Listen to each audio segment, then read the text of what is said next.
দেশটা করে দেন, জনগণের শান্তি দিয়ে দেন। আর না হলে জনগণের শান্তি জনগণ আদায় করে দেবে।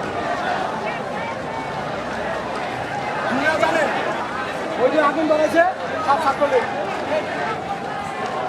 ঠিক আছে?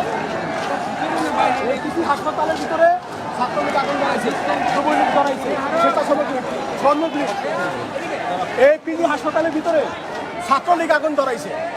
কারণ এই যে থানা শাহবাগ, আমরা কি পুলিশ বাহিনীর কাছে জিজ্ঞেস করে আমাদের কোনো আন্দোলনকারী একটা ইটও মারে নাই, একটা কিছু মারে নাই, তারা আগুন ধরাই দিয়া এই আন্দোলনের উপরে চাপাই দেওয়ার জন্য এই নাটক বাংলার জনগণ জানে।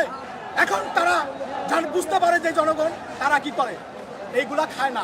সরকারকে বলেন পদত্যাগ করে চলে যেতে, জনগণের কাছে যার কাছে হোক ক্ষমতা ছাইড়া দিয়ে চলে যেতে বলে, বলেই আমরা সাফল্য কামনা করি। ধন্যবাদ ভাই, ধন্যবাদ। আপনারা সঠিকভাবে সংবাদ প্রচার করবেন। আমরা তো সংবাদ আছে, আমাদের যে ভাইরা মৃত্যুবরণ করছে, আপনারা একটু জায়গা নেবেন, প্লিজ আপনারা একটু জায়গা নেবেন, পাশে আসেন, পাশে আসেন, থানার কাছে আপনারা একটু জায়গা নেন, ঠিক আছে? পাশে আসেন। মামুন ভাই